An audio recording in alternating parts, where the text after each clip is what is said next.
ये वाला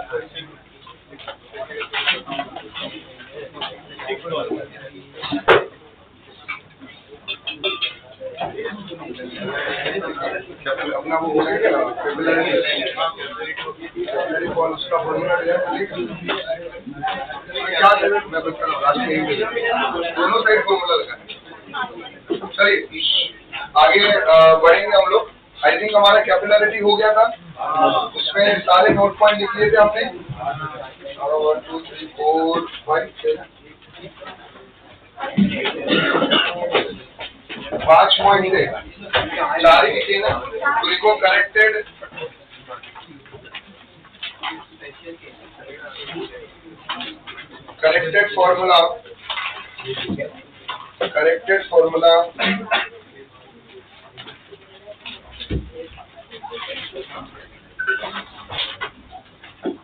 formula for capillary rise और फॉल। ये स्पेशल केस में लास्ट वाला केस है। Corrected formula for capillary rise और fall. Corrected formula for capillary rise और फॉल।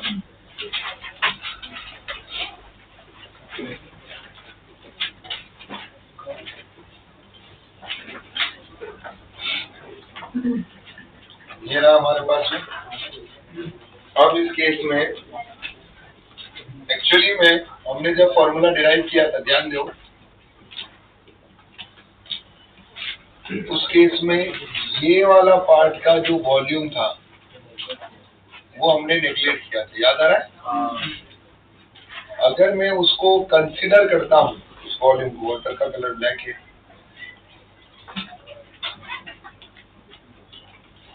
अगर मैं उस फॉर्मूले को, अगर इस पार्ट को, इसको हमने नहीं किया था, है ना, डिड नॉट कंसीडर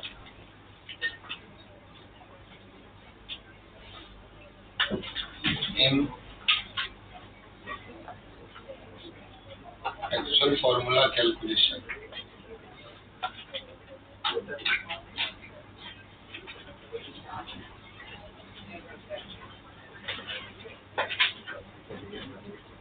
ठीक है, अगर हम इसको कंसीडर करते हैं, if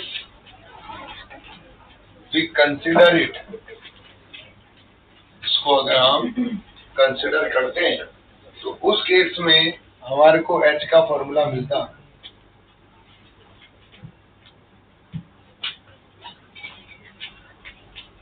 then corrected formula of H will be,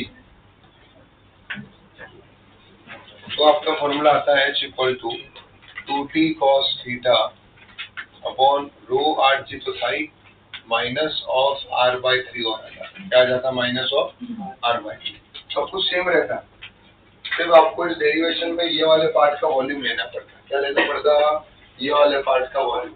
और याद करो ये वाले पार्ट का वॉल्यूम हम कैसे लेते हैं, उसका जो हम पैराबोलॉइड वाले शेप का वॉल्यूम कैसे निकालते हैं, वो क्या होता है, वो half of the volume of the cylinder. ये सुनो, उस पैटर्न से हम जाके जो है इसको सॉल्व करके हम फाइनल में ये आंसर हमें मिलता है। हमारे ये डेरिवेशन करने की जरूरत नहीं है, हम करेक्टेड फॉर्मूला भी याद रख रहे हैं तो भी वो हमारे लिए बड़ी बात है, क्योंकि उसकी भी जरूरत नहीं है। चलिए ठीक है, क्योंकि R जो है वो रेडियस जो है ट्यूब का काफी कम होता है और R/3 फैक्टर काफी कम आने वाला है, तो आप कंसिडर करो या ना करो, आंसर में उतना मेजर डिफरेंस आने वाला नहीं है। ठीक है,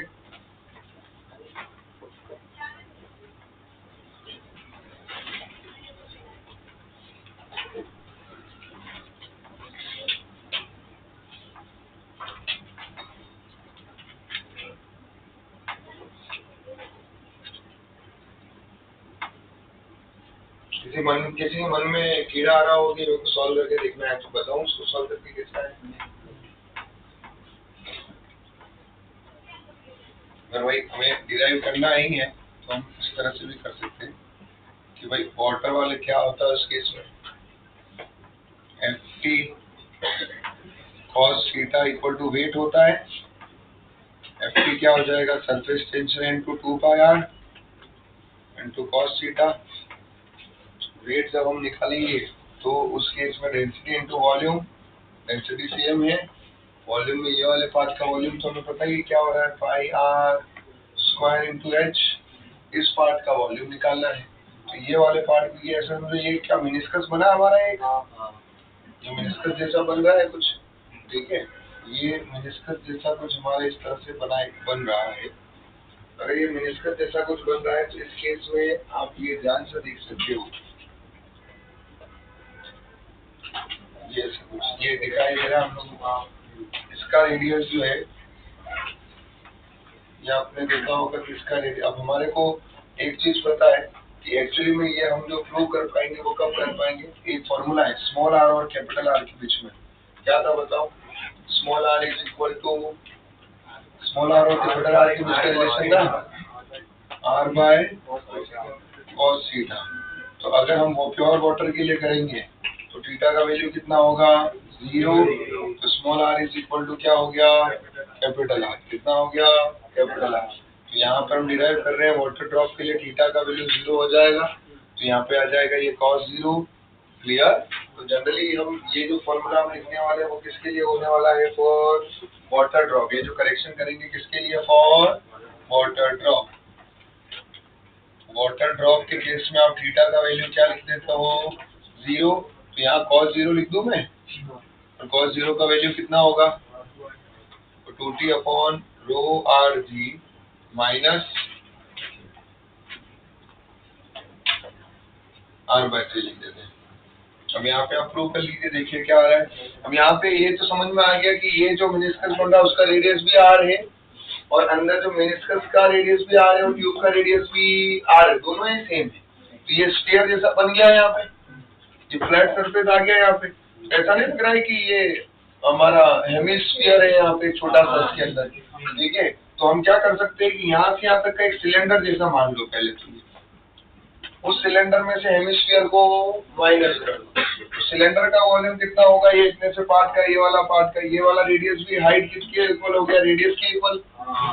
तो अगर मैं इस केस में उसको अगर सिलेंडर मानता हूँ तो पाई आर स्क्वायर इंटू ये जो हाइट एच डैश आ रहा है वो किसके इक्वल है, आर के इक्वल, माइनस उसमें से हेमिस्फीयर को माइनस कर दिया 2/3 पाई इंटू आर क्यूब, ठीक है, this volume into G R. अब इसको पूरे को सॉल्व करता हूं मैं, और फिर मुझे किसका वैल्यू मिल जाएगा, एच का, ठीक है। तो ये इसका प्रूफ है, इस तरह से किया जाता है। अब प्रूफ से ज्यादा इम्पोर्टेंट क्या है, वो ऊपर होता है, तो इसलिए चलिए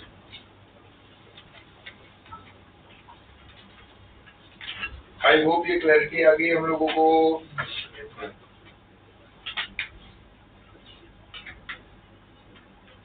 चलिए बढ़े, अभी हम आगे, तो इसके साथ ही हमारा कैपिलरिटी खत्म हो गया है। आज अभी हम विस्कोसिटी को भी खत्म कर देते हैं, तो हेडिंग डालेंगे विस्कोसिटी।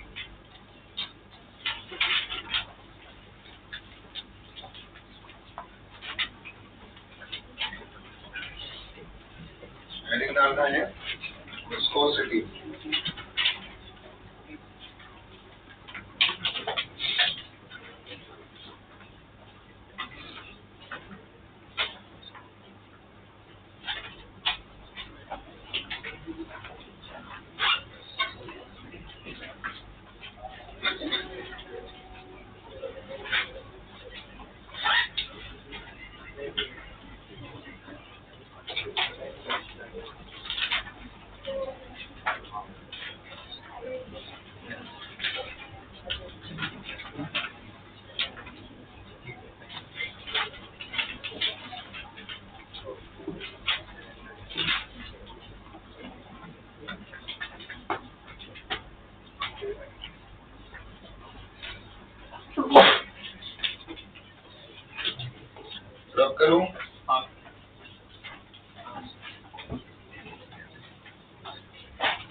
विस्कोसिटी क्या है देखिए, इसको हम समझेंगे। It is an internal resistance between the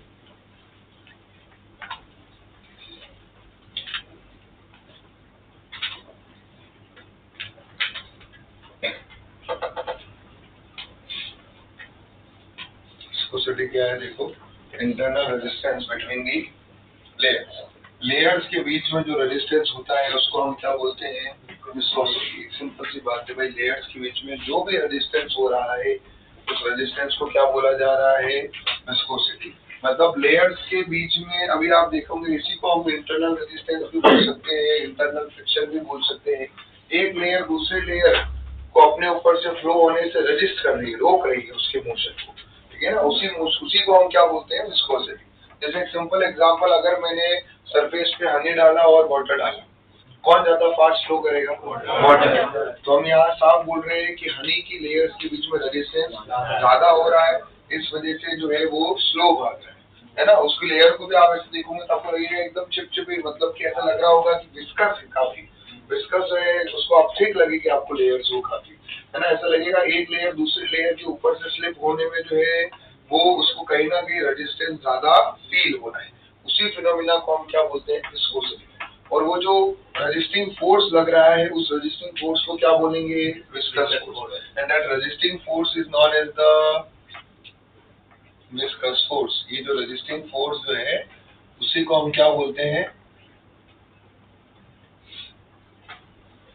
force is viscous force. और ये हमेशा कौन सी डायरेक्शन में लगेगा, it act opposite to the direction of, it act opposite to the direction of flow। जिस डायरेक्शन में फ्लो हो रहा है उसके अपोजिट डायरेक्शन में आपको विस्कस फोर्स लगते हुए दिखाई देगा। अगर मैं आपसे पूछूं विस्कोसिटी का कॉज क्या है, अगर मैं आपसे पूछूं कॉज ऑफ विस्कोसिटी, विस्कोसिटी का कॉज क्या है, तो विस्कोसिटी का मेरे पास में दो कॉज आने वाले हैं। Cause number 1,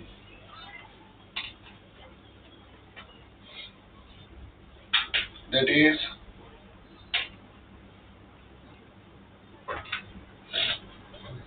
cohesive force। Cause number 2, that is molecular momentum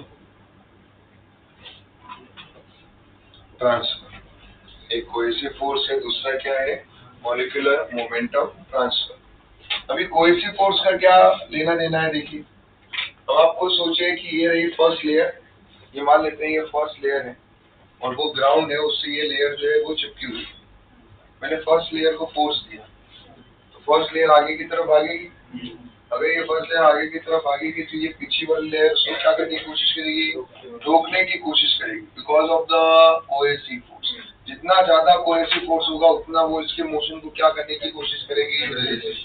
दूसरा क्या हो रहा है, अब एक लेयर के मॉलिक्यूल दूसरे लेयर में जंप कर रहे हैं, दूसरी लेयर के पहले लेयर में कर रहे हैं, उससे होगा क्या, यहाँ पर मॉलिक्यूलर मोमेंटम ट्रांसफर होगा। भाई इसकी वेलोसिटी 5 थी, इसकी वेलोसिटी 3 थी, अगर ये बंदा इधर आ जाएगा तो क्या वो इनके मोशन में रेजिस्टेंस क्रिएट करेगा या नहीं करेगा। बस सीधी सी बात है, एक बाइक वाली लाइन या ट्रक वाली लाइन। अब ट्रक वाला जो है बाइक की लाइन में घुस जाएगा तो क्या होगा बताओ, बाइक वाली लाइन को कहीं ना कहीं रेजिस्टेंस लाएगा उसके मोशन में। तो वही हो रहा है कि अगर हम एक लाइन से दूसरी लाइन में जा रहे हैं, मॉलिक्यूलर क्या कर रहे हैं, मोमेंटम ट्रांसफर कर रहे हैं, या कोलिजन हो रहा है उस वजह से। तो जितना ज्यादा कोलिजन भी होगा उतना ही ज्यादा क्या होगा, मोशन में एक दूसरे को क्या करेंगे, रजिस्ट करेंगे। तो जितना ज्यादा मॉलिक्यूलर मोमेंटम ट्रांसफर हुआ उतना ज्यादा विस्कोसिटी हमारी क्या होती है, हाई होती है। जितना ज्यादा कोहेसिव फोर्स ज्यादा हुआ उतना ज्यादा हमारी विस्कोसिटी क्या होती है, हाई होती है। क्लियर हो गया। अब उसके बाद में ये तो एक फैक्टर है, टेम्परेचर का विस्कोसिटी पे क्या इम्पैक्ट आने वाला है, इफेक्ट ऑफ टेम्परेचर। अगर मैं टेम्परेचर को बढ़ाता हूं तो शायद ये दोनों ही फैक्टर बढ़ेंगे, कोहेसिव फोर्स भी बढ़ेगा और मॉलिक्यूलर मोमेंटम ट्रांसफर भी बढ़ेगा।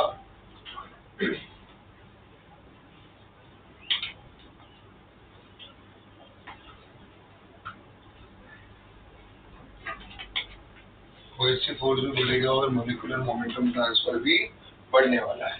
अब इस केस में आप एक चीज समझेंगे, अगर मैं टेम्परेचर बढ़ाऊंगा तो कोहेसिव फोर्स भी बढ़ेगा और मॉलिक्यूलर मोमेंटम ट्रांसफर भी क्या होगा, बढ़ने वाला है। जितना ज्यादा टेम्परेचर बढ़ेगा उतना ज्यादा कोहेसिव फोर्स बढ़ेगा, उतना ज्यादा मॉलिक्यूलर मोमेंटम ट्रांसफर भी बढ़ने वाला है। अब इससे होगा क्या,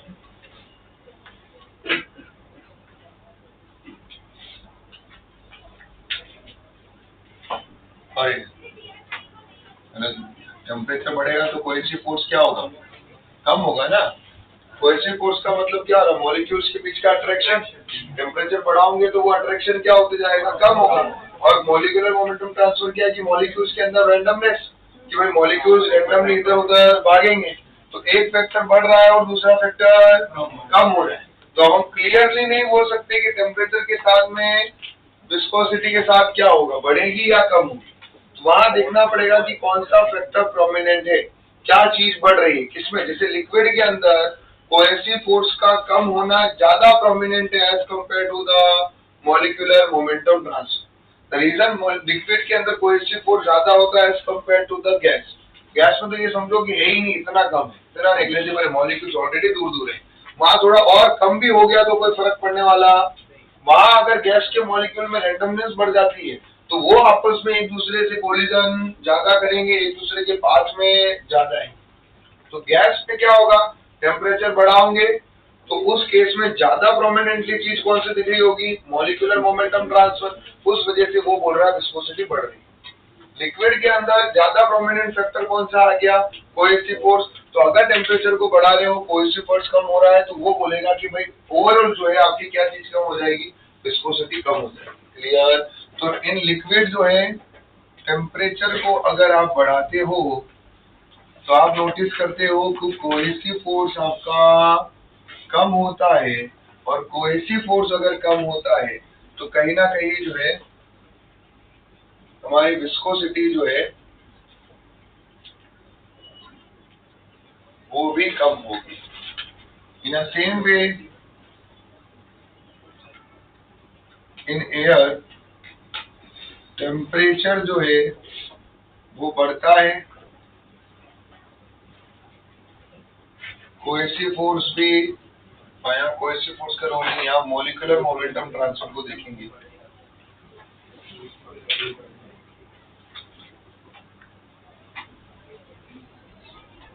बढ़ेगा तो यहाँ विस्कोसिटी भी। गैस और लिक्विड में किसमें विस्कोसिटी ज्यादा होती है बताओ, लिक्विड में। गैस में क्या फ्लो इजीली कर रहा है इसलिए तो विस्कोसिटी कम है। रेजिस्टेंस है ना, जिसमें ज्यादा विस्कोसिटी होंगी वो इजीली फ्लो ही नहीं कर पाएगा। चलिए अब लिखेंगे Newton's law of viscosity.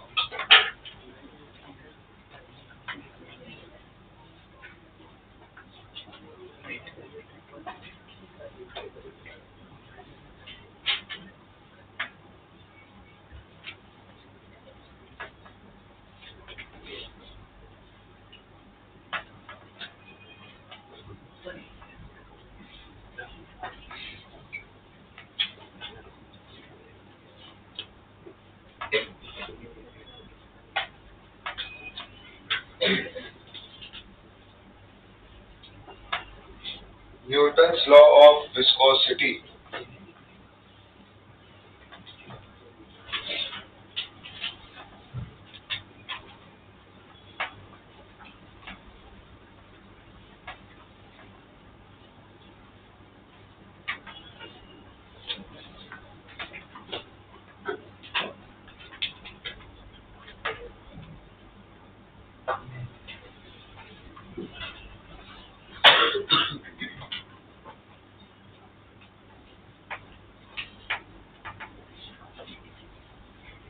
Newton's law of viscosity क्या है? न्यूटन्स लॉ ऑफ विस्कोसिटी देखिए, उसको हम समझेंगे। जैसे मान लीजिए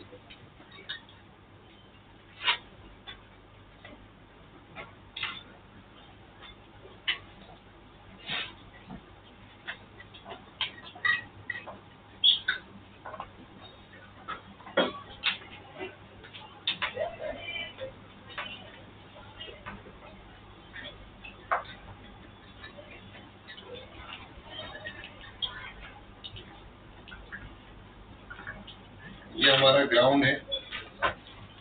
पहली लेयर जो होगी, एक लेयर ग्राउंड पे ही चिपक जाएगी, स्टिक हो जाएगी, उसको हम बोलते हैं नो स्लिप कंडीशन। क्या बोलते हैं उसको? नो स्लिप कंडीशन का मतलब क्या होता है, लेयर जो है वो क्या हो जाएगी, स्टिक टू ग्राउंड। अगर ग्राउंड की वेलोसिटी 0 है तो ये लेयर की वेलोसिटी भी कितना होगा, 0। क्लियर हो रहा है यहाँ पे? ये लेयर की वेलोसिटी भी कितना है, 0 है। फिर आप देखते हैं जैसे जैसे आप ऊपर की तरफ जा रहे हैं, सबसे ज्यादा वेलोसिटी कहाँ है, ये रही, that is v plus dv। मान लेते हैं इस लेयर की वेलोसिटी कितना है, v है। यहाँ से लेके ये एक क्लैरिटी हमें आई कि भाई यहाँ पर कहीं ना कहीं जो है, जैसे जैसे हम नीचे की तरफ आ रहे हैं वैसे वैसे वेलोसिटी कम होती जा रही है। ये सुनो, जैसे जैसे हम नीचे की तरफ आ रहे हैं वेलोसिटी कम होती जा रही है। ये जो मैंने बनाया डायग्राम, इसको मैं बोलता हूँ वेलोसिटी प्रोफाइल। क्या बोलते हैं इसको? इसको बोला जाता है वेलोसिटी प्रोफाइल। ये आपको साफ दिखा रहा है कि जैसे जैसे आप डाउनवर्ड डायरेक्शन में जा रहे हो, फ्लो वेलोसिटी के परपेंडिकुलर जा रहे हो, वेलोसिटी में क्या आ रहा है, चेंज आ रहा है। क्या आ रहा है, चेंज। तो इसी को हम क्या बोलते हैं कि अगर मैं लिखूं rate of change of velocity with respect to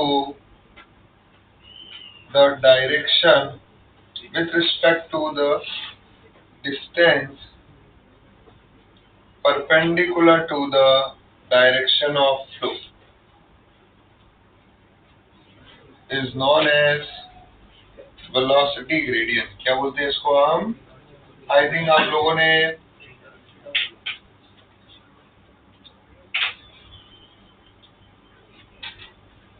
कहीं ना कहीं जैसे पोटेंशियल ग्रेडियंट वर्ड सुना होगा, सुना है? तो उसमें क्या बोला था, पोटेंशियल में change with respect to distance, या वेलोसिटी ग्रेडियंट क्या, वेलोसिटी में चेंज विद रिस्पेक्ट टू। उसमें पोटेंशियल में चेंज आप देखते थे इलेक्ट्रिक फील्ड की डायरेक्शन, ठीक है ना? तो इसमें उसमें बोलते थे in the direction of electric field, in the direction of. इसमें क्या बोल रहे हैं हम लोग, जिस डायरेक्शन में फ्लो हो रहा है उसके परपेंडिकुलर डायरेक्शन में अगर हम जा रहे हैं तो हमें कहीं ना कहीं वेलोसिटी में क्या दिख रहा है, चेंज दिख रहा है। उसी को हम क्या बोल रहे हैं, वेलोसिटी ग्रेडियंट। क्या बोल रहे हैं इसको हम? ये वेलोसिटी ग्रेडियंट को हम लिखेंगे dv अपॉन dy। क्या लिख रहे हैं इसको हम, dv अपॉन dy। कोई कंफ्यूजन? जैसे यहाँ से लेके यहाँ तक ये लेयर की, पहली लेयर की डिस्टेंस y है, तो ये कितनी आ रही है, y प्लस dy। कितनी आ रही है, y प्लस dy। जैसे जैसे आप डाउनवर्ड डायरेक्शन में जाते गए वैसे वैसे आपने नोटिस किया कि वेलोसिटी क्या होती जा रही है, चेंज होती जा रही है। क्लियर है? कोई कंफ्यूजन इसके अंदर? अब हमारे को विस्कोसिटी के बारे में समझना है। देखिए पहला, न्यूटन अंकल ने क्या बोला है, देखिए न्यूटन अंकल ने बोला है जो विस्कस फोर्स होता है, विस्कस फोर्स हमेशा कौन सा फोर्स है, रिटार्डिंग फोर्स, जो मोशन की क्या लग रहा होगा, अपोजिट डायरेक्शन में। ये देखिए मोशन के अपोजिट डायरेक्शन में ऐसे लग रहा होगा ये विस्कस फोर्स। तो उन्होंने क्लियरली बोला है, एज पर न्यूटन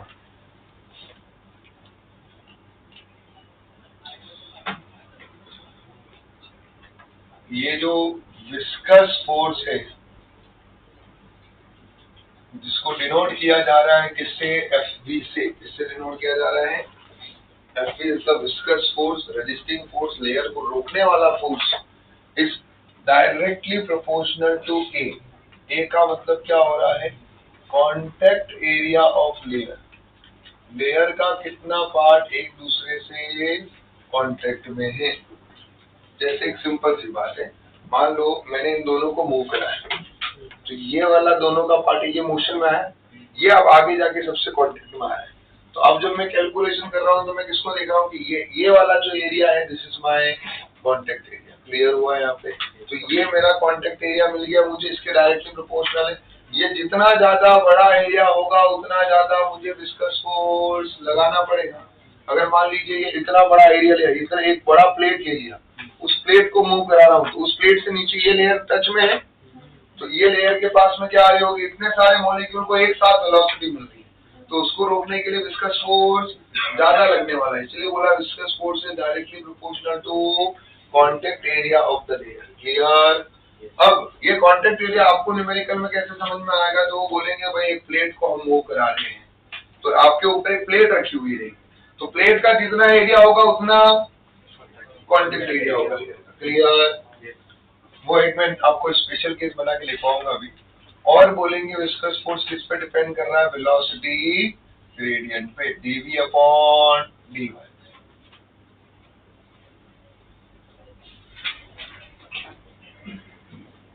तो यहां से हम इन दोनों को एक साथ लेंगे तो क्या आने वाला, Fv is directly proportional to a dv upon dy। Proportionality ये साइन को हटाया तो कांस्टेंट आ गया है, that constant is known as the eta, और इसी ईटा को हम क्या बोलते हैं, इसी ईटा को हम बोलेंगे कोएफिशिएंट ऑफ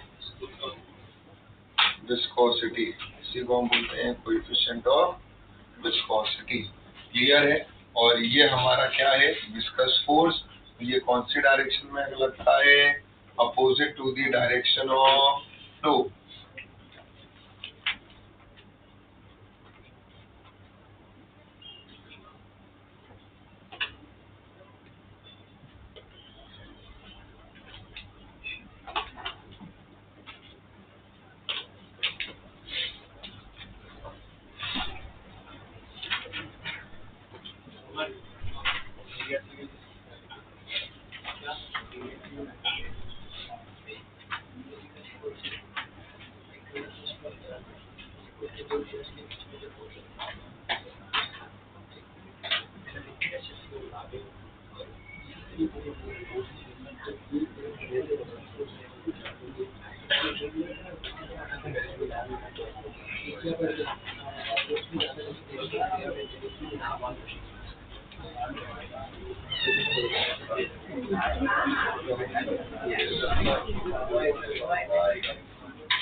आर्यन,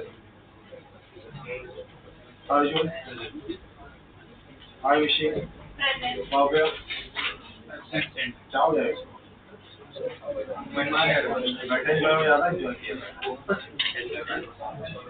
चैतन्य, दक्ष, देव,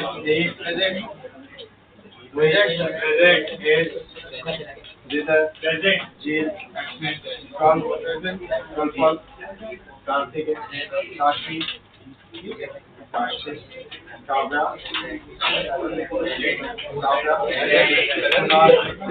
विशाल, मानव,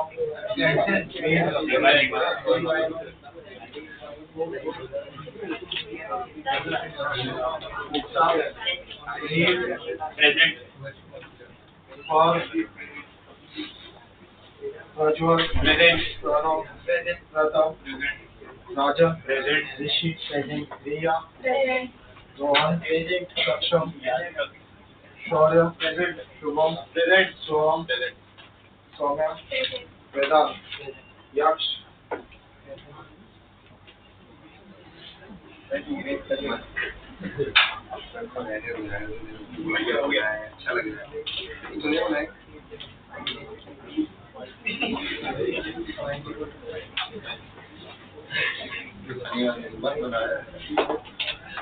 अच्छा लग रहा है, अरे वो क्या आर्टिस्ट बेंच की जो जगह हो रही ना, थोड़ा नहीं लगता। चलिए लगाओ, तो आर्टिस्ट लगाओ घर पे अपने दीवारों पे बनाओ। क्या का जो आर्टिस्ट है वो जगेगा तो तुम्हारे बॉडी पे वो अलग अलग वो डिजाइन बनाएंगे, अपने यहाँ पे समझ हो जाए। चलिए फिर तुमसे मोटिवेट होंगे, यहाँ बैठा होगा हम पढ़ा रहे होंगे उसमें तुमने अभी वो क्या बनाए, फिश बनाई है, बुलबुले बनाए हैं। वो फिर और अंदर क्रिएटिविटी करेंगे, वो दूसरी फिश बनाएंगे, इन दो फिश को मिलाएंगे और तीसरी फिश बनाएंगे। पूरा यहाँ धीरे धीरे भाई साहब यहाँ पे वो अरेबियन सी फूड मैं तो वहाँ था, यहाँ कैसे बन गया। चलिए अब यहाँ तक क्लियर हो गया है। अब उसके बाद में कुछ नोट पॉइंट लिखते हैं इसमें हम।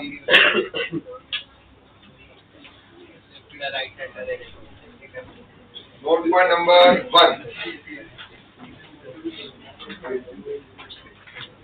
सबसे पहली चीज हमें विस्कोसिटी की यूनिट देखना है। यूनिट ऑफ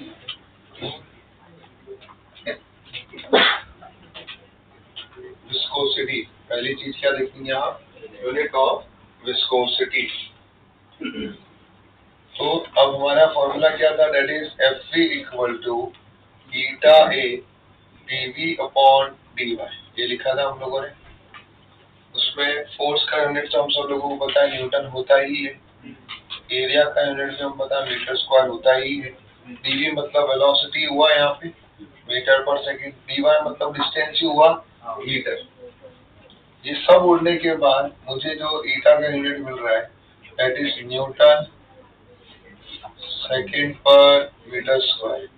तो यूनिट ऑफ ईटा इज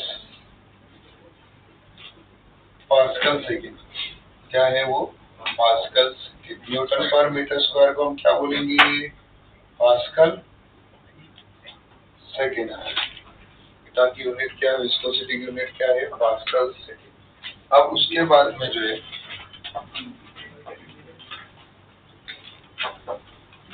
यहाँ तक क्लैरिटी आया। अब यूनिट नंबर उसका है नोट नंबर। तो अब एक और इसमें एक और चीज समझते हैं, ये तो हमने कौन से सिस्टम में देखा, एसआई में है ना, ये एसआई यूनिट है। इन सीजीएस क्या होगा देखो, ईटा का यूनिट क्या आएगा, न्यूटन की जगह लिखो डाइन, सेंटीमीटर की मीटर की जगह लिखो सेंटीमीटर स्क्वायर। कन्वर्जन अगर मैं आपसे पूछूं तो क्या होगा, 1 newton second per metre square is equal to 10 to the power 5 dyne second upon metre square को सेंटीमीटर स्क्वायर में कन्वर्ट करना है 10 to the power 4 centimetre square. तो this become 1 newton second per metre square equal to 10 dyne second per centimetre square. Clear. अब यहाँ एक और बड़ी गहरी बात आती है, वन पॉइजली, अब पॉइज करके एक साइंटिस्ट थे, पॉइजली करके एक साइंटिस्ट थे, उन्होंने जो है एक यूनिट दी है जिसको हम बोलते हैं पॉइजली। 1 पॉइजली इक्वल टू होता है, अब उन्होंने बोला यार सब दुनिया में अपना अपना क्रेडिट ले रहे हैं, हर जगह न्यूटन ही है, तो उन्होंने बोला विस्कोसिटी की यूनिट आज से बिजली के नाम पे जानेंगे, तो उन्होंने बोला पास्कल सेकंड जो है उसको हम बोलेंगे 1 पॉइजली। पर अभी भी रुके नहीं वो, उन्होंने बोला यार सीजीएस यूनिट भी मैं अपने ही नाम पे दूँ। तो जनरली उनका घर का नाम जो है वो क्या था, पॉइस, तो उन्होंने बोल दिया 1 poise equal to 1 dyne second per centimetre square. देख रहे हो, पहला आदमी जो एसआई में भी खुद ही घूम रहा है और सीजीएस में भी खुद ही घूम रहा है। क्लियर है। फोर्स ने तो फिर भी अपना कंट्रीब्यूशन जो है डाइन को दिया था, इसने कोई नहीं दिया। उसने बोला भाई सीजीएस में भी अपन, एसआई में अपन, एसआई में अपना घर स्टैंडर्ड नाम जो अपना है, सीजीएस में घर का नाम क्या है, बॉयज, स्कूल का नाम क्या है, बॉयज। ठीक है। अब यहाँ से वापस समझ में आता है कि 1 पॉइजली इक्वल टू क्या होता है, 10 पॉइस। कितना होगा, 10 पॉइस। इसको हम चाहे तो ऐसा भी बोल सकते हैं 1 newton second per metre square. याद रखने योग्य बात है, बहुत इंपॉर्टेंट। नोट नंबर 2,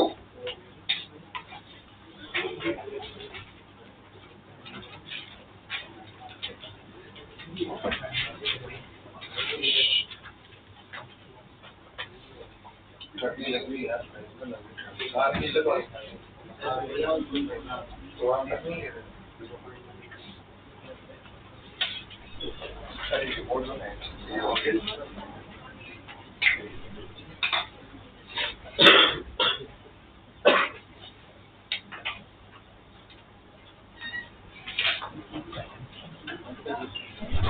चलिए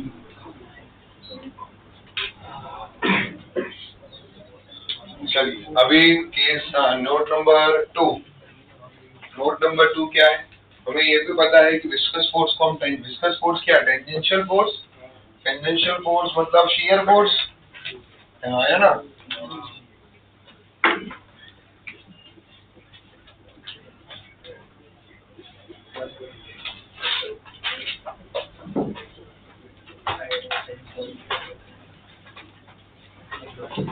Viscous force is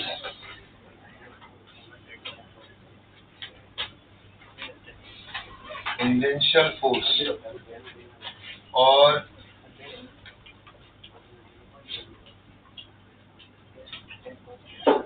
shear force। Viscous force आपका क्या होगा? टेंजेंशियल और shear force बोला जाता है। अगर हम viscous force को टेंजेंशियल और shear force बोलेंगे तो हमारे को यहाँ से shear stress भी मिल सकता है। और shear stress क्या होता है भाई? That is shear force upon area। और विस्कस फोर्स का फॉर्मूला ही है हमारे पास eta into A into DV upon D Y. और एरिया भी वो कौन सा एरिया ऑफ कांटेक्ट वाला ही है वो तो। और शियर फोर्स में भी वही एरिया होता है। तो पता है टेंजेंशियल एरिया ऐसा फोर्स जिस एरिया के फोर्स टेंजेंशियल हो वही एरिया लेते हैं। और यहाँ पर वो लेयर के ही क्या है? टेंजेंशियल लेयर का ही एरिया है। मतलब ये जो एरिया है वो कौन सा वाला है? जिसपे फोर्स टेंजेंशियली लग रहा है। तो दोनों एरिया सेम ही है तो एक दूसरे से क्या हो जाएंगे? ये कैंसिल आउट। तो यहाँ से आंसर आएगा eta DV upon DY. DV upon DY clear हो गया है। तो आप इस तरह से जो है शियर स्ट्रेस निकाल सकते हैं। Note number 3। नोट नंबर 3 जो है देखिए क्या दिया हुआ। नोट नंबर 3 मान लीजिए मुझे निकालना है force required to move a plate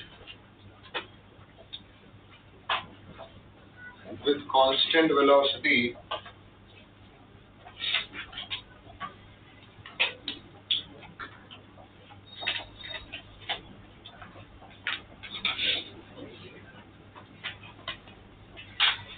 on liquid surface। ठीक है तो इस केस में होगा क्या? देखिए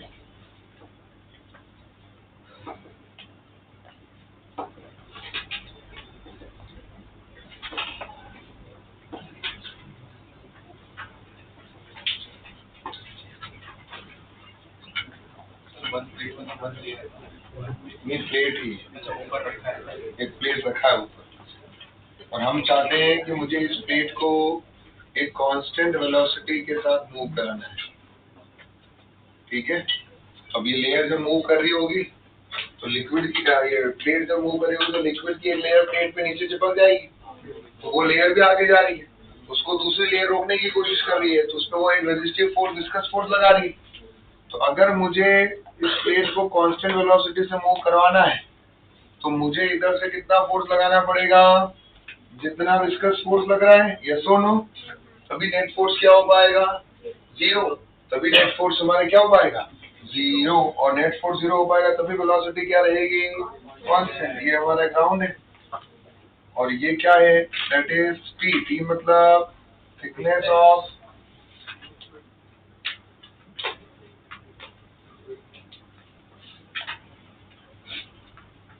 लिक्विड फिल्म।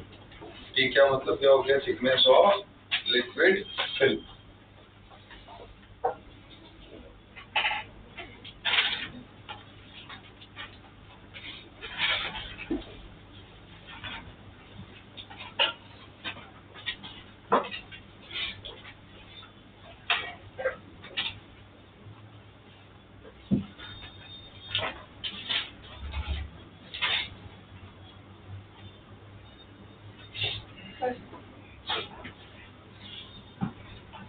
क्लियर है यहाँ तक?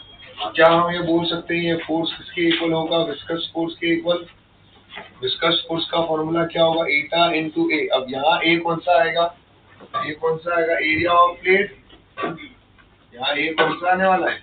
एरिया ऑफ प्लेट, जितना प्लेट का एरिया है उतना ही वो लेयर के कांटेक्ट में आ रहा है, जितना प्लेट का एरिया है उतना ही वो कांटेक्ट में आ रहा है, यस और नो। तो theta into A into DV upon D Y. अब डीवी क्या होगा देखिए इस केस में, डीवी को हम बोल देते हैं change in velocity upon change in y. अरे हाँ या ना। तो अगर आपने टॉप लेयर लिया, कौन सी लेयर लिया, टॉप लेयर, उसका वेलोसिटी v है, और बॉटम लेयर लिया जिसका वेलोसिटी 0 है, तो उनके लेयर्स के बीच का डिफरेंस कितना हुआ वेलोसिटी में, v माइनस 0। और dy क्या दिखा रहा, दोनों जो भी लेयर्स आपने लिया उनके बीच का गैप, तो उनके बीच का डिस्टेंस कितना है, फिल्म का थिकनेस है ना, जो प्लेट्स में लिक्विड जितना फिल्म जितना डिवाइड बाय t। तो ये मेरे पास में एक फॉर्मूला आ जाता है जो न्यूमेरिकली बहुत बार हम यूज करेंगे। आपको लिक्विड फिल्म की थिकनेस दिया होगा, आपको प्लेट की वेलोसिटी दिया होगा, आपको एरिया ऑफ प्लेट दिया होगा, तो आप आराम से जो है वो फोर्स जो लग रहा है वो निकाल सकते हो, या फोर्स दिया होगा तो आप विस्कोसिटी निकाल सकते हो। ठीक है,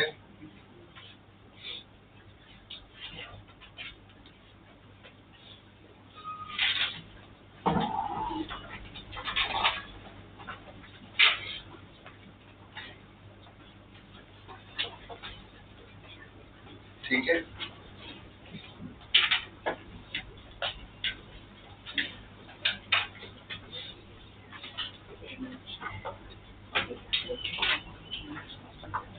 नोट में point number 4, coefficient of kinetic viscosity.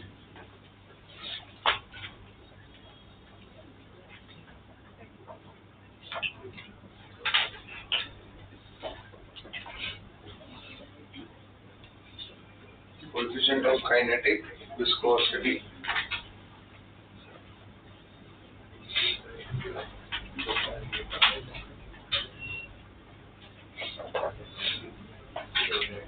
ठीक है। अब देखिए काइनेटिक विस्कोसिटी क्या होगी, देखो इस केस में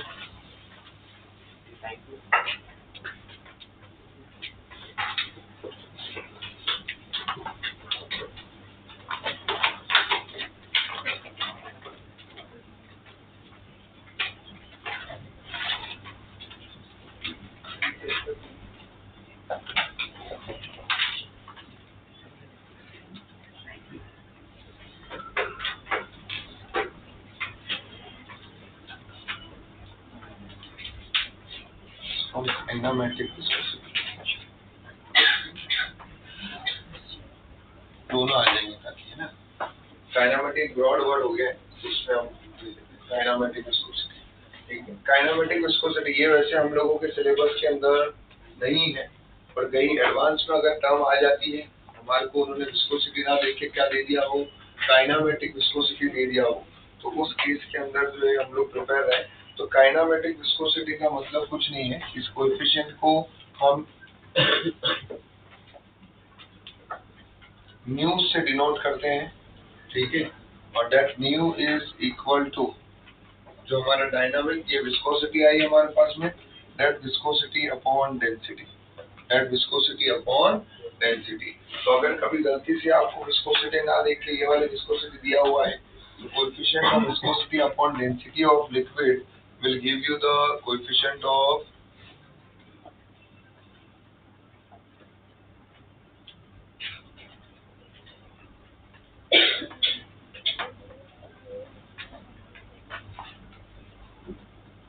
ठीक है। तो वर्ड ये हमें ध्यान में रखना है। चलिए अगला देखिए,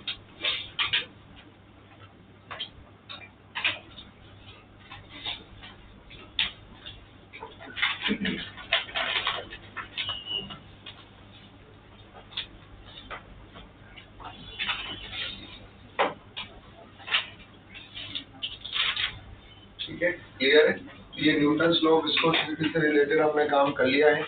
अगला हमारे पास में आता है स्टोक्स लॉ। अगला क्या है हमारा, स्टोक्स लॉ। ये भी विस्कोसिटी से रिलेटेड ही लॉ है, इसको हम बोलते हैं स्टोक्स लॉ। अब ये क्या है बेसिकली, एक बार क्या किया भाई, हमारे स्टोक नाम के जो साइंटिस्ट थे, ब्रेन स्टोक्स के पर है, तो उन्होंने क्या किया, वो भी क्रिकेट विकेट खेलते होंगे वर्ग, तो उनके पास में बॉल थी और उन्होंने बॉल को जो है स्फेरिकल ऑब्जेक्ट था, उन्होंने स्फेरिकल ऑब्जेक्ट को वाटर में डिप किया। तो वो देख रहे हैं कि वो बॉल जब नीचे की तरफ जा रही है, तो ऑब्वियसली जब वो बॉल नीचे की तरफ जाएगी तो जो लेयर बॉल पे चिपकी हुई है वो लेयर नीचे की तरफ जा रही होगी, और वाटर स्टेशनरी कंडीशन में, ठीक है, वाटर अभी किसी कंडीशन में या लिक्विड जो है वो स्टेशनरी है, स्टेशनरी वाटर है, फ्लोइंग वाटर नहीं, उसमें बॉल नीचे की तरफ मूव करती है। बॉल नीचे की तरफ मूव कर रही होगी तो कहीं ना कहीं वो वॉल पे चिपकी हुई, जो एक लेयर तो चिपकी हुई रहेगी ना वॉल पे, तो वो लेयर नीचे जा रही होगी, तो उस लेयर को सराउंडिंग की लेयर क्या कर रही है, रेजिस्ट कर रही है। तो जो रेजिस्टेंस उस लेयर को मिला होगा वही रेजिस्टेंस किसको मिला होगा, उस बॉल को मिला होगा। भाई मान लो, अब ये मान लीजिए ये हमारे भाग रहा है, ये इसके कपड़े जो है वो क्या हो गए, वाटर के, वो जो बोलते हैं ना वाटर चिपक गया है इसके ऊपर, तो एक्चुअली में अट्रैक्शन इसको नहीं मिल रहा है, इसको मिल रहा है कपड़ों को खींचा जा रहा है। तो अगर मैं कपड़ों को खींचूंगा तो क्या इसको भी, इसके ऊपर भी फोर्स लगेगा, यस, नहीं फोर्स इसके ऊपर भी लग रहा है। तो इन्होंने एक चीज देखा कि बॉल के मोशन में कहीं ना कहीं रेजिस्टेंस आ रहा है ड्यू टू दी लिक्विड, और उसी रेजिस्टेंस को उन्होंने क्या नाम दिया, विस्कस फोर्स। और जब उन्होंने वो रेजिस्टेंस कैलकुलेट किया तो वो रेजिस्टेंस उनको मिला 6 पाई ईटा आरवी, कितना मिला, उसका एक फॉर्मूला उन्होंने बनाया, और वहां से बहुत सारे उन्होंने कैलकुलेशन किया, देन उसको एक फॉर्मूला उन्होंने डिराइव किया, that formula is 6 pi eta r v. इसका कोई मैथमेटिकल डेरिवेशन हमारे पास नहीं है ना, इसका ये एम्पेरिकल फॉर्मूला है जो एक्सपेरिमेंट के बिहाफ में मिलकर फॉर्मूला, जो एम्पेरिकल फॉर्मूला जिनको बोलते हैं, ऐसे फॉर्मूले जो हमें एक्सपेरिमेंट के रिजल्ट से मिले उनको क्या बोला जाता है, एम्पेरिकल फॉर्मूला। तो ये एम्पेरिकल फॉर्मूला है जो हमें डायरेक्टली रन करना है, जैसे रेनॉल्ड्स नंबर का याद किया था हमने, वैसे ही हम इसको भी याद करेंगे। इसका फॉर्मूला क्या है, 6 पाई ईटा आरवी। क्या फॉर्मूला है इसका, 6 पाई ईटा आरवी। इसमें ईटा मतलब कोएफिशिएंट ऑफ विस्कोसिटी, आर का मतलब रेडियस ऑफ बॉल, उस पर भी डिपेंड करेगा, और वी का मतलब वेलोसिटी ऑफ बॉल। ठीक है, तो लिखो इसके अंदर small sphere of radius r, Stokes law हम लोग देख रहे हैं,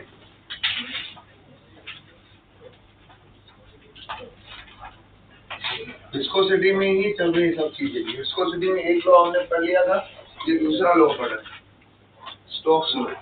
When a small sphere of radius r and velocity v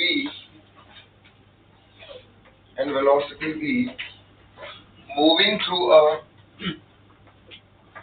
homogeneous stationary medium of viscosity eta,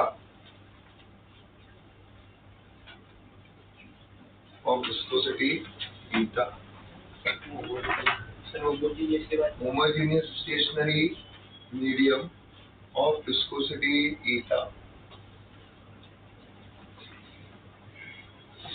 then viscous force acting on the sphere, then viscous force acting on the sphere is, then the viscous force acting on the sphere is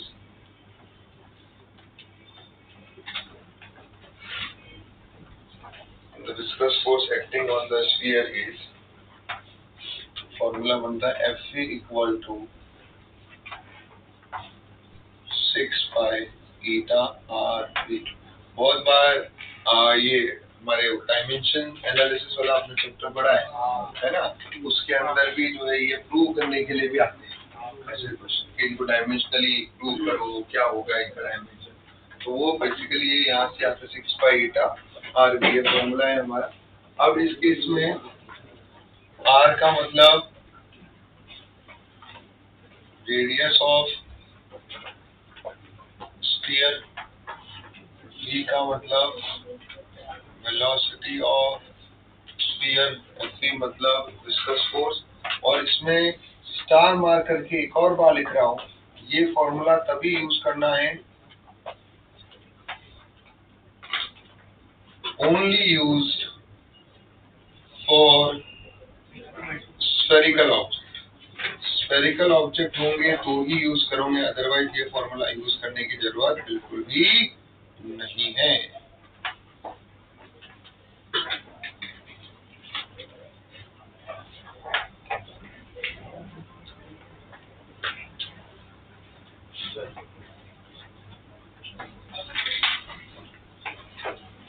clear है यहाँ तक, कोई confusion? Now अब हम जो एक और topic करने वाले हैं विस्कोसिटी के अंदर, बहुत इंपॉर्टेंट है, बहुत सारे पीवाईक्यूज आए हैं, लेकिन मैं उसका डेरिवेशन बोर्ड्स में टेक्स्ट बुक में जैसा दिया है वैसा ना करके थोड़ा अलग करूँ। थोड़ा अलग क्यों कर रहा हूँ, मुझे एक चीज और सिखानी है उसमें कि अगर एडवांस में वहाँ वेरिएशन आता है तो बोर्ड्स वाले पैटर्न में जाऊंगा तो वो वेरिएशन नहीं सीख पाएंगे। तो मैं आपको बता दूंगा बोर्ड्स वालों ने कैसा किया है मॉडल, लेकिन हम डेरिवेशन थोड़ा अलग से हटके करेंगे तो एक दो चीजें हमें और वहां पे सीखने को मिलेगी, ताकि अगर कुछ वेरिएशन भी होता है तो हम वहां से पकड़ सकें। तो अगला हेडिंग डालना है टर्मिनल वेलोसिटी। अगला हेडिंग डालना है टर्मिनल वेलोसिटी।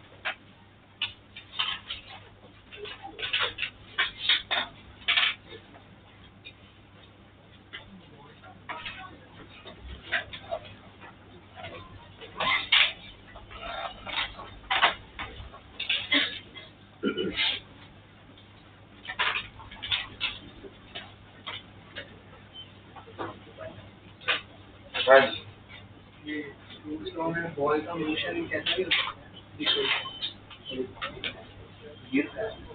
बॉल का मोशन कैसा भी फ्लो के परपेंडिकुलर जा रहा रहेगा, बॉल से परपेंडिकुलर मूव बॉल कैसे भी मूव करे उससे कोई दिक्कत नहीं है, क्योंकि यहाँ वाटर जो है वो स्टेशनरी है, यहाँ लिक्विड तेरा मोशन में नहीं, बॉल कैसे भी मूव करे उससे कोई दिक्कत नहीं। तो अभी अगर तू बॉल से ड्रॉप करेगा तो एक्चुअली में देखा जाए तो वेट की वजह से वो नीचे की तरफ ही मूव करती है। चलिए अभी हम बात कर रहे हैं टर्मिनल वेलोसिटी। क्या है अगला हमारा पॉइंट, टर्मिनल वेलोसिटी। अब देखिए टर्मिनल वेलोसिटी क्या है। मान लीजिए आपने एक बॉल को जो है वाटर में ड्रॉप किया, ध्यान से माना, टर्मिनल वेलोसिटी का सीधा मतलब होता है कांस्टेंट वेलोसिटी। क्या होता है, कांस्टेंट वेलोसिटी। जब आप बॉल को वाटर में ड्रॉप करते हो, वेट की वजह से नीचे की तरफ आ रही है और नीचे की तरफ आ रही है तो वेलोसिटी बढ़ रहा है भाई, धीरे धीरे बढ़ना चाहिए ना वेलोसिटी, धीरे धीरे वेलोसिटी। भाई मैं यहाँ से मार्कर को छोड़ूंगा तो पोटेंशियल एनर्जी कन्वर्ट हो रही होती है, काइनेटिक में वेलोसिटी बढ़ती है। तो यहाँ पर ये बॉडी किसमें मूव कर रही है, लिक्विड के अंदर नीचे, हमने लिक्विड में ड्रॉप किया तो एक तो उस पर कौन सा फोर्स लग रहा होगा, बॉयंट फोर्स, ठीक है, एक लग रहा होगा वेट। फिर क्या हो रहा है कि वेलोसिटी है, मोशन में है, तो लिक्विड और विस्कस लिक्विड है तो क्या लगा रहा होगा, विस्कस फोर्स। और विस्कस फोर्स की खास बात क्या हो रही है कि वो डिपेंड कर रहा है वेलोसिटी पे। तो जैसे जैसे नीचे आ रहा है वेलोसिटी बढ़ रही है तो विस्कस फोर्स भी बढ़ रहा है। विस्कस फोर्स बढ़ रहा है, एक पॉइंट ऐसा आएगा कि वो विस्कस फोर्स जो है, क्योंकि विस्कस फोर्स भी ऊपर लग रहा है, बॉयंट फोर्स भी ऊपर लग रहा है, वेट नीचे लग रहा है, तो एक पॉइंट ऐसा आएगा कि वो विस्कस, क्योंकि बॉयंट फोर्स तेरा फिक्स हो गया, क्योंकि लिक्विड में बॉडी कंप्लीटली इमर्ज है, अब तेरा वॉल्यूम चेंज हो रहा नहीं, लिक्विड की डेंसिटी चेंज हो रही नहीं है, जी चेंज होने वाला नहीं, वो सेम हो गया, वेट भी तेरा सेम हो गया। एक्चुअली चेंज होने वाला आइटम सिर्फ कौन सा था, विस्कस फोर्स, जो डिपेंड कर रहा है किस पे, वेलोसिटी में। वेलोसिटी के में चेंज के साथ साथ में वो भी क्या होते जा रहा है, चेंज होते जा रहा है। एक पॉइंट ऐसा आएगा कि वो viscous force plus buoyant force का कॉम्बिनेशन किसको बैलेंस कर देगा, वेट। तो जैसे ही बैलेंस कर देगा नेट फोर्स क्या हो गया, जीरो। और बॉडी किसमें थी, मोशन में, तो वो मोशन में रहने वाली है, मतलब अब जो बॉडी के पास वेलोसिटी वो क्या रहेगी, तुम्हारे कांस्टेंट। तो आइडियली आप समझ गए होंगे टर्मिनल वेलोसिटी कौन सी वेलोसिटी, कांस्टेंट वेलोसिटी।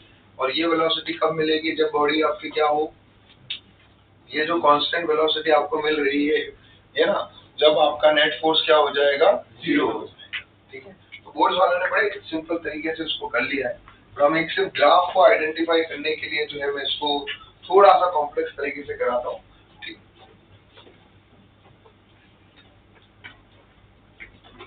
चलिए देखिए क्या हो रहा है यहाँ पे,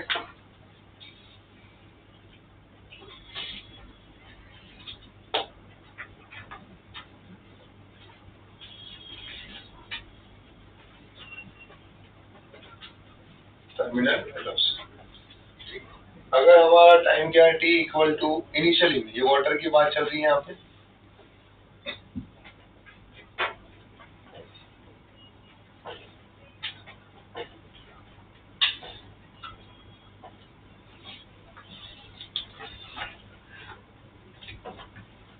t इक्वल टू 0 पे u भी कितना होगा, 0, इनिशियल की बात चल रही है। अब यहाँ पे आगे जाके वेरिएशन भी आ सकते हैं, जरूरी नहीं है कि आपने ड्रॉप किया है, आप ऊपर से थ्रो भी कर सकते हैं। आपने एच हाइट से लिक्विड के सरफेस से एच हाइट से भी ड्रॉप किया हो सकता है, तो वहाँ उसके पास ऑलरेडी वेलोसिटी हो भी सकती है। अभी मैंने इसको यहाँ से ड्रॉप किया है, तो इसकी वेलोसिटी यहाँ पे, जब इसकी वेलोसिटी 0 है, और इसमें हम बोल सकते हैं, मान लो कि बॉडी की डेंसिटी कितनी है सिग्मा, लिक्विड की डेंसिटी कितनी है रो।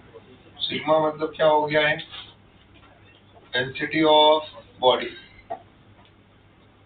ओ का मतलब क्या है, डेंसिटी ऑफ लिक्विड, आया ना। आर क्या हो गया उसका, रेडियस, आर क्या हो गया उसका, रेडियस। अब जैसे हमने उसको ड्रॉप किया, ये नीचे आया यहाँ पे, यहाँ एक वेलोसिटी लग रही हो, यहाँ वेट लग रहा होगा mg,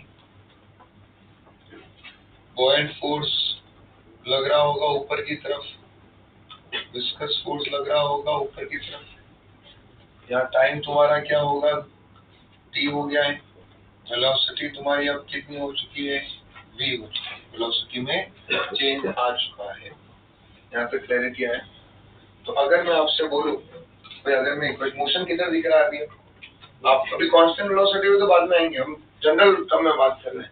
आपको किसी भी इंस्टेंट पे पूछ ले तो टर्मिनल वेलोसिटी में एंड में डिराइव करूंगा। टर्मिनल वेलोसिटी का डेरिवेशन तो बहुत इजी, मैं बात कर रहा हूँ टी टाइम पे बॉडी की वेलोसिटी कितनी होगी, अगर वो निकालना है तो उस केस में आप क्या करोगे, इक्वेशन लिखोगे, भाई मोशन तो नीचे है, भाई मोशन बॉडी का किधर है, नीचे, तो आपने बोला भाई net force equal to body का मास इनटू एक्सेलरेशन।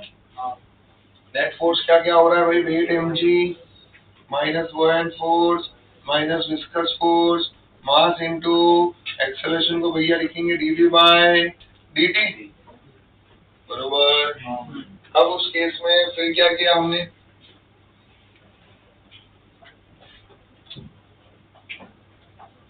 सारे फॉर्मूले रखे हमने, mg रखा, वेट रखा, सब कुछ रखो, देखो क्या आने वाला है। mg को क्या लिखेंगे हम, density into sigma into volume, क्या हो गया, बॉडी का डेंसिटी सिग्मा है ना, 4/3 स्मॉल r क्यूब इंटू जी।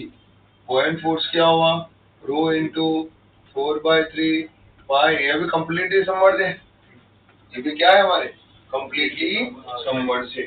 जब वो कम्प्लीटली सबमर्ज होगी तो उसमें क्या होने वाला है, फुल्ली सबमर्ज ही होगा, into g minus viscous force कितना आया, 6 pi eta rv equal to m into dv by dt। अब आई थिंक m को भी क्या लिख दो, वही sigma into 4/3 pi into r cube into dv by dt। ठीक है, यहाँ तक क्लैरिटी आ गई हम लोगों को। अब उसके बाद में ये एक चीज हमें समझ में आया है। अब एक काम करो, इसमें से वेलोसिटी वाला टर्म तो है ही है, बाकी टर्म को जो है इसको डिवाइड में कर दो पूरा ही, इसको इसकी क्या कर दो, डिवाइड कर दो, तो 4/3 पाई r क्यूब वाला फैक्टर तो क्या हो जाएगा, कैंसिल आउट हो जाएगा। थोड़ा सिंप्लीफाइड टर्म आपको मिले, dv by dt equal to क्या आएगा, देखो ये तो सिग्मा सिग्मा उड़ गया पूरे, क्या मिल रहा है, 1 माइनस रो अपॉन सिग्मा, बरोबर, पार्ट जी आ जाएगा, पार्ट जी आ गया हमारे पास, ठीक है, और माइनस ऑफ, ये डिवाइड हो रहा है इसमें, पाई से पाई कैंसिल हो गया है, कुछ 9/2, बरोबर, eta वेलोसिटी का भी r स्क्वायर सिग्मा, बरोबर, यहाँ तक क्लियर हो गया है। अब एक काम करते हैं, क्योंकि ये वाला टर्म एक कांस्टेंट टर्म बन रहा है पूरा, रो भी कांस्टेंट, सिग्मा भी कांस्टेंट, जी भी कांस्टेंट, 9/2 भी एक कांस्टेंट टर्म है, eta कांस्टेंट है, r रेडियस भी सेम रहने वाला है, तो वेरिएबल कौन सा, वेलोसिटी, तो dv by dt equal to, इस पूरे टर्म को k1 लिख देता हूँ, इस पूरे टर्म को k2 लिख देता हूँ, अरे हाँ या ना, k1 माइनस k2 भी, अभी इंटीग्रेशन हो गया ना तुम्हारे, मैथ्स में हो गया integration, integration of integration, integration हो गया है, एकदम तुम चैंपियन बन गए हो ब्रेक प्रो। ये आ गया है क्योंकि इसको इंटीग्रेट करना है तुम्हें अभी। मैं तो अभी तुमसे सीखने वाला हूँ। ये वाला इंटीग्रेशन किया नहीं किया?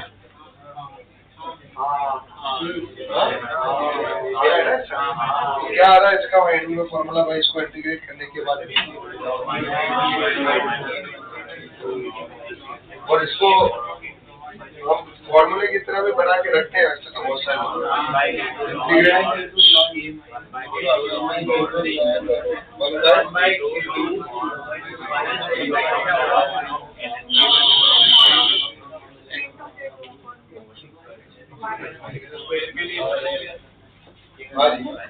क्या रहे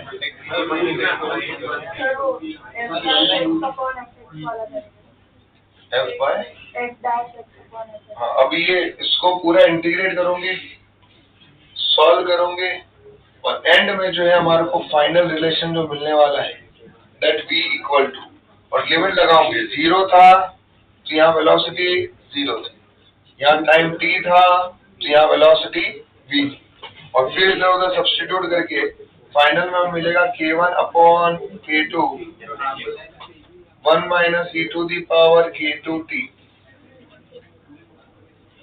ठीक है, ये हमारा इसका प्योर मैथ्स आ गया। अब ये हमें वेलोसिटी का फॉर्मूला मिला है टाइम के साथ। किसके साथ? टाइम के साथ में ये हमें वेलोसिटी का फॉर्मूला मिल गया। मतलब अब यहाँ पे टाइम के साथ साथ में वेलोसिटी में ये वेरिएशन आ रहे हैं। क्या बोला मैंने? टाइम के साथ में वेलोसिटी में ये वेरिएशन आने लगे। और जैसे ही ये स्टडी स्टेट में आ गया, किसमें आ गया? मतलब वेलोसिटी तुम्हारी क्या हो चुकी है? कांस्टेंट। मतलब टाइम को तुम अभी क्या ले रहे हो? इन्फिनिटी। क्या ले रहे हो? इन्फिनिटी। एक पॉइंट के बाद में जैसे जैसे टी का वैल्यू बढ़ते जाएगा तो ये वाला फैक्टर जो है तुम्हारा क्या होते जाएगा? ये इतना छोटा होगा कि उसको तुम धीरे धीरे क्या करना स्टार्ट कर दोगे? नेग्लेक्ट करना स्टार्ट कर दोगे। क्या करना स्टार्ट कर दोगे? नेग्लेक्ट करना स्टार्ट कर दोगे। ये सुनो, ये वेक्टर इतना छोटा हो जाएगा, उसको तुम नेग्लेक्ट करना स्टार्ट करोगे तो तुम्हारा v इज इक्वल टू क्या आएगा? k1 upon k2। क्या आ जाएगा? v इक्वल टू, हाँ, तो उसी को बोलेंगे वहां कांस्टेंट होना स्टार्ट होगा। तो एट स्टेडी स्टेट तुम टाइम को क्या लेते हो? इन्फिनिटी पुट करना स्टार्ट करते हो। जैसे तुम टाइम को इन्फिनिटी पुट करते हो तो तुम्हारी वेलोसिटी कांस्टेंट आ जाती है, that is k1 equal to k2। मतलब एक टाइम के बाद में जब ये फैक्टर तुम्हारा क्या आने लगे, बहुत ही मतलब इतना छोटा है कि वो नेग्लेक्ट ही हो रहा है, इतना छोटा आने लगे, तो उस पॉइंट के बाद में, क्योंकि ऐसा भी नहीं है ना कि सडन वेलोसिटी कांस्टेंट हो जाएगी, थोड़ा टाइम लगेगा। धीरे धीरे धीरे धीरे धीरे एक पॉइंट ऐसा आएगा कि वो जो उसका चेंज फैक्टर है वही नेग्लेक्ट हो जाएगा। तो k1 अपॉन k2 आ जाएगा। k1 का वैल्यू तुम लोगों ने क्या लिया है? देखो इसको इधर sigma minus rho upon this g divide by 9/2 theta upon r square sigma. Sigma से सिग्मा कैंसल, दैट इज 2/9।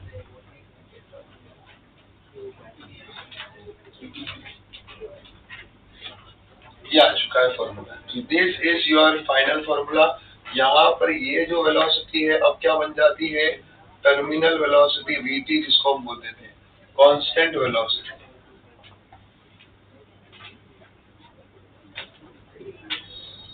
ठीक है, मैंने ये फॉर्मूला सिर्फ क्यों डिराइव करवाया है? इन केस खुदा ना खास्ता वो आपसे टर्मिनल वेलोसिटी नहीं पूछ रहा है, वो पूछ रहा है कि भाई हमने फेंका और बताओ टी टाइम बाद में वेलोसिटी कितना है, तो आप तैयार है बेटा कि आ जाओ ले पूछ ले, हम बता देंगे। टर्मिनल वेलोसिटी तो खतरनाक चिंदी लेवल में निकलने वाला है, इंटीग्रेट ही नहीं करना है भाई आपको, ऐसा करना ही। टर्मिनल वेलोसिटी में तो मान ही लेना है ना कि भाई बैलेंस ही हो रहा है पूरा। तो टर्मिनल वेलोसिटी का बोर्ड्स का डेरिवेशन तो एकदम ही रख दी है।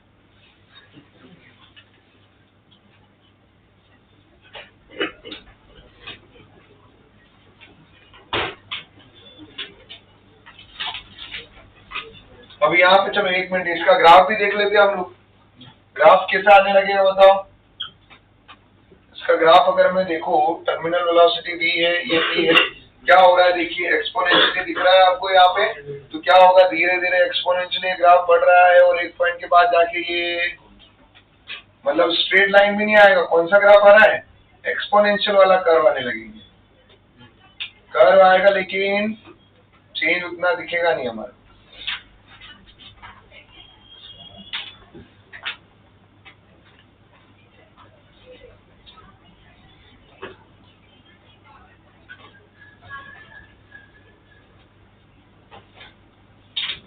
ठीक है, तो ये फॉर्मूला ध्यान रख सको तो ध्यान रख लेना कि भाई अगर टर्मिनल नहीं पूछा, टर्मिनल तो एक पॉइंट के बाद अचीव करेगा ना।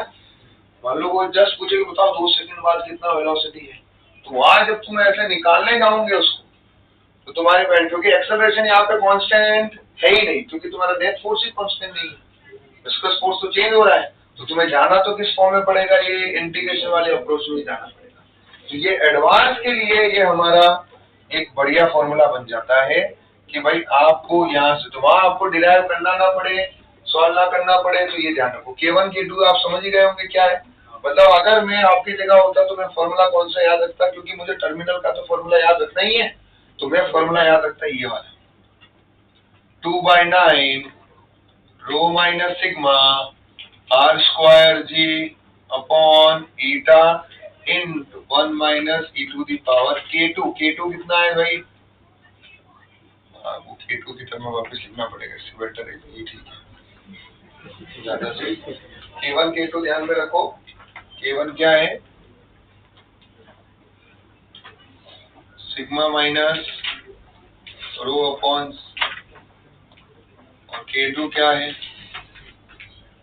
9/2 ईटा r स्क्वायर सिग्मा। अब ये देखो, ये ऐसे फॉर्मूले याद तो नहीं हो रहे, पर डेरिवेशन अगर याद रखोगे तो K1 K2 तुम वहां से निकाल पाओगे। तो सिर्फ ये तुमने इस तरह से भी ये फाइनल फॉर्मूला K1 K2 के तुमने भी याद रख लिया, तो थोड़ा सा डिराइव करके तुम्हें K1 K2 का एटलीस्ट वैल्यू तो मिल जाए। अगर तुम चैंपियन बन गए हो इंटीग्रेशन के, तो वहाँ एग्जाम में तुम इंटीग्रेट करते बैठ जाओ। टर्मिनल वेलोसिटी ना लिखवाना की इच्छा तो रखता हूँ मैं। ये लिख दिया आप लोगों ने?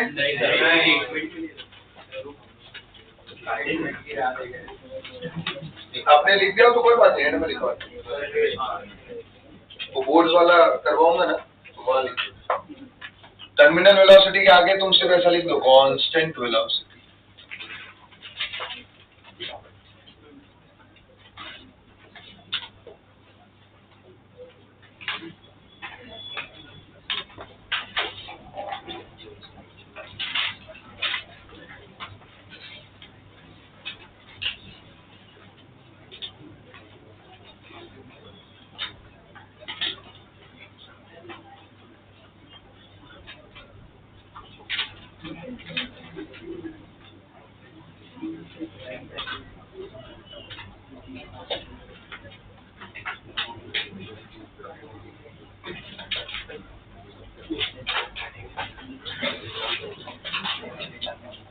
अरे ये समझा कि नहीं समझा, क्लियर हुआ कि नहीं हुआ है?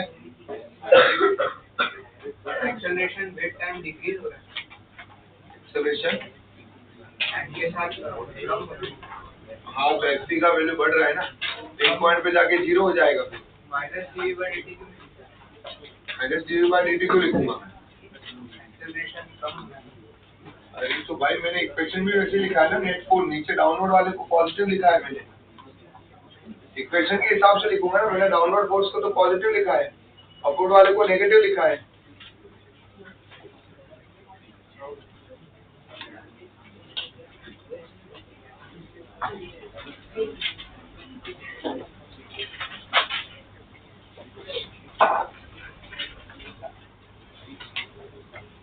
वो ऑटोमेटिकली आएगा, वो एक्सेलरेशन का।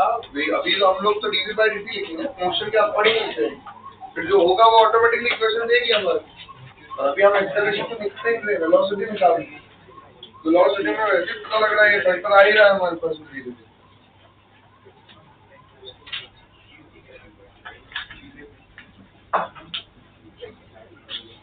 चलिए लिखिए, दस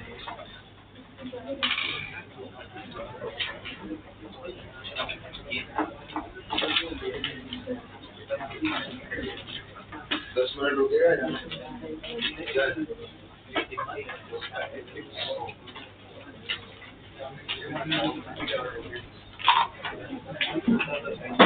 लिखो, अब लिखो definition and derivation for boots. ये तो स्टाइल मारने के लिए बता दिया है। तो भाई अगर एडवांस में आ जाए तो वी आर प्रिपेयर्ड कि हम वो वाला वेलोसिटी भी, सिर्फ टर्मिनल वेलोसिटी निकालना हो तो डेरिवेशन एकदम पपलू है। पर अगर हमें टी टाइम बाद में वेलोसिटी निकालना है, टर्मिनल वेलोसिटी के पहले टी टाइम पे कितना वेलोसिटी होगा, उसके लिए हमारे को असली मेहनत करनी। ये जो बोला ना टी इक्वल टू इंफिनिटी, ये तो क्या है, जो वेलोसिटी क्या हो चुकी है उसकी कांस्टेंट होगी तब की बात है। तो तब वेलोसिटी कांस्टेंट हो जाएगी तो v इक्वल टू क्या हो जाएगा t1 अपॉन, जो वेलोसिटी कांस्टेंट होगी तो टाइम कितना भी हो वेलोसिटी का वैल्यू सेम आने वाला है। इसीलिए हमने स्टेडी स्टेट कंडीशन मान लिया, t को क्या ले लिया इंफिनिटी। अभी भयंकर बात है, इसको भी दिल दिमाग आत्मा में डालो। जब भी लाइफ में स्टेडी स्टेट वर्ड आए, क्या है मतलब टाइम के रिस्पेक्ट में प्रॉपर्टी में कोई चेंज होने वाला, तो उस टाइम पे जब भी डिराइव करो तो t को क्या लो infinity.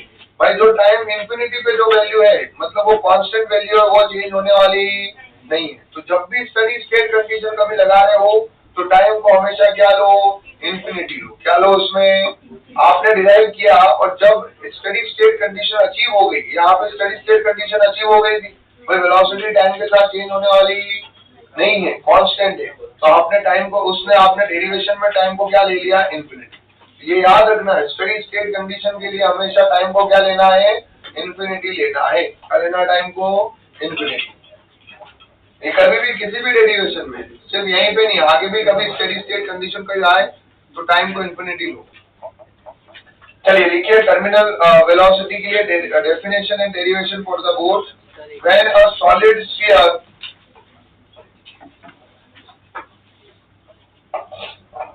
fall in liquid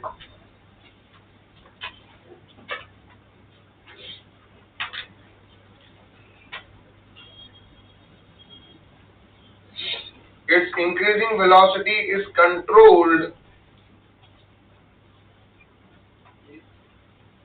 its increasing velocity is controlled by the viscous force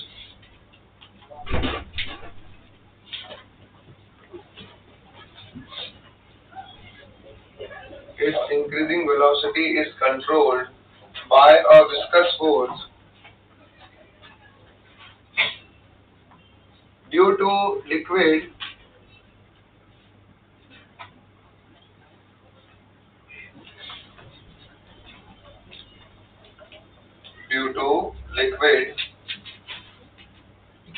and it attain constant velocity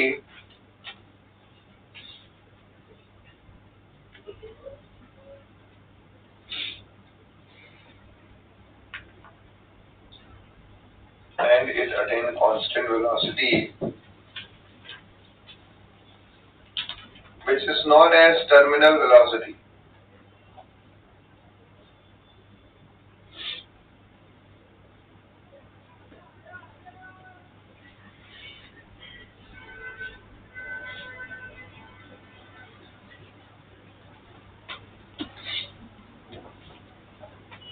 Which is known as terminal velocity.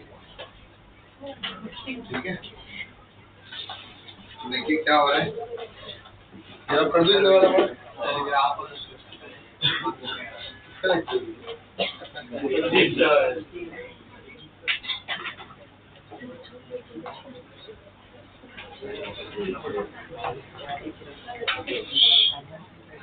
v equal to dt equal to 0। v equal to vt आ गया हमारे पास, तो acceleration equal to 0 रहेगा, तो net force equal to 0 रहेगा, तो upward force equal to downward force रहेंगे।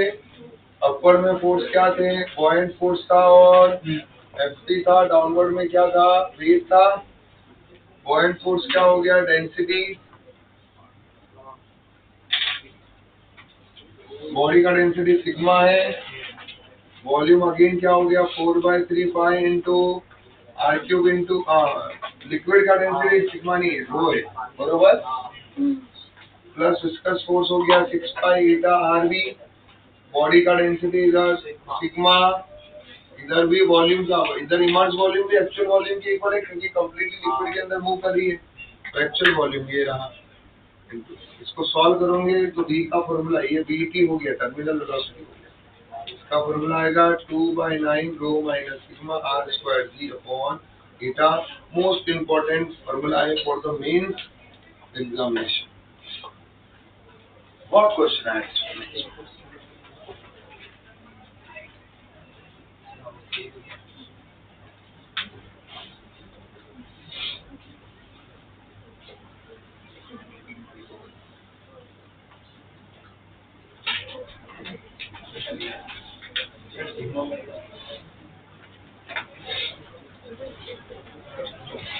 Sigma minus rho है, सिग्मा माइनस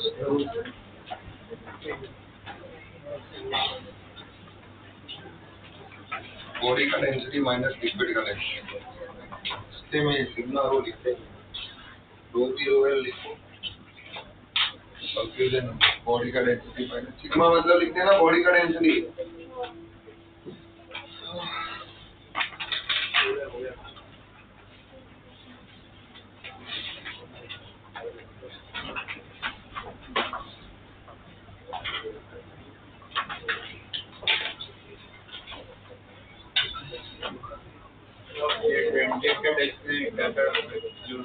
पूरा अभी पॉइजनली लॉ सब कुछ सॉल्व पूरा। दूसरा लेक्चर है कि पहला लेक्चर है इसमें सब, आज अगले लेक्चर में एक आधे घंटे का और एक पॉइजनली लॉ करके एक पार्ट है ना, जिसमें प्रेशर कैपिलरी ट्यूब के अंदर आप सॉल्व कर रहे होंगे तो आप भी रहे होंगे, कैपिलरी ट्यूब के अंदर जो है प्रेशर डिफरेंस की वजह से लिक्विड फ्लो करता है, एक पॉइजनली लॉ का एक क्वेश्चन है बस। उसके बाद में आधे घंटे बाद चैप्टर खत्म, तो बाकी के टाइम पे मैं कुछ न्यूमेरिकल जो है वो डिस्कस कर लूंगा। कब? नेक्स्ट वीक में दूसरा लेक्चर हो गया, पहला और होगा ना,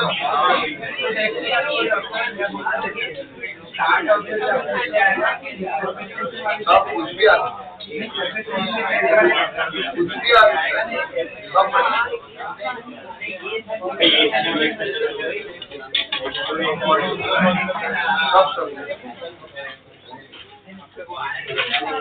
चलिए एक नोट लिख देंगे इसके अंदर,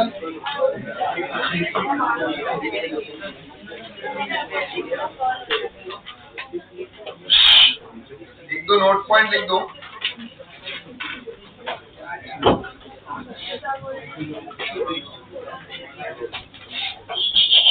नोट, अगर लिक्विड और जो हमारे बाकी सारी चीजें सेम ही हम रख रहे हैं, मतलब सिग्मा रो थीटा ये सब सेम है, तो उस केस में बीटी जो है वो डायरेक्टली प्रोपोर्शनल होगा किसके, आर स्क्वायर, इसके डायरेक्टली प्रोपोर्शनल होगा आर स्क्वायर के, जो है डायरेक्टली प्रोपोर्शनल होने वाला है।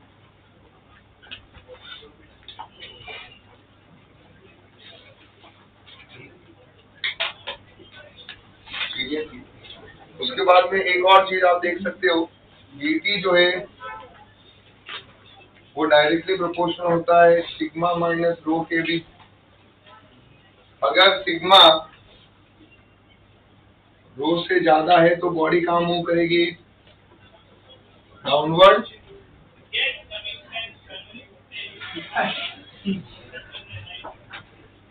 अगर मान लीजिए उल्टा हो गया, हमने पूरा डेरिवेशन इसके हिसाब से किया था, लेकिन बॉडी का डेंसिटी लिक्विड के डेंसिटी से कम, जैसे एयर बबल होगी तो वो कहाँ मूव कर रही होगी, ऊपर, तो उसमें बॉडी कहाँ मूव करेगी,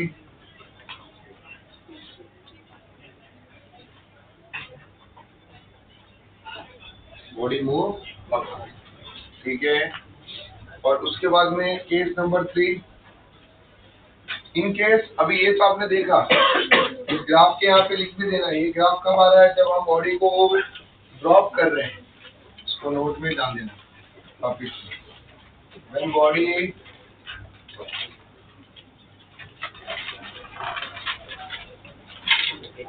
just drop on liquid surface, मतलब उसकी इनिशियल वेलोसिटी कितनी होगी,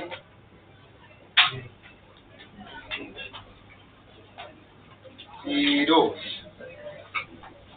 ठीक है। बट अगर मान लीजिए if body have initial velocity, body के पास क्या हो, इनिशियल वेलोसिटी हो,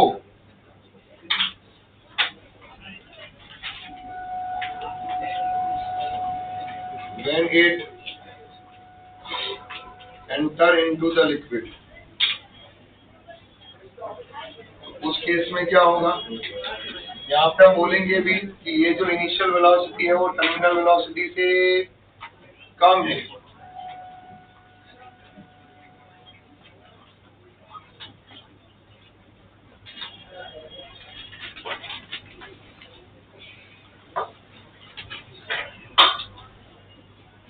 यहाँ पे इनिशियल वेलोसिटी टर्मिनल वेलोसिटी से ज्यादा है, तो ग्राफ ऐसे बनेगा उसकी।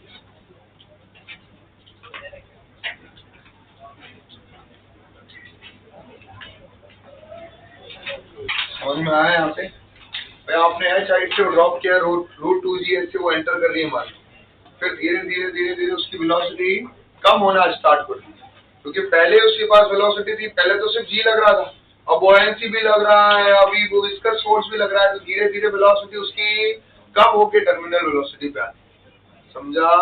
एक तो हमने वाटर के अंदर सीधा एंटर कराया, तो डायरेक्टली सब वो फोर्स उस पे लग रहे थे, ठीक है ना। पहले रेस्ट पे 0 थी, अब हमने क्या किया, उसको एच हाइट से ड्रॉप किया, तो जब वो एंटर कर रही थी तब वेलोसिटी कितना था, रूट 2gh, और पहले सिर्फ जी लग रहा था, अभी एंटर करती ही उस पर बॉयंट फोर्स भी लगेगा, विस्कस फोर्स भी लगेगा, ये सब रोकने का काम करेगी, तो उसकी वेलोसिटी धीरे धीरे कम होना स्टार्ट हो जाएगी, और कम होके कितना कम होगी, टर्मिनल के, और फिर वो कांस्टेंट हो जाएगी। तो ये दोनों ग्राफ ध्यान में रखते हैं।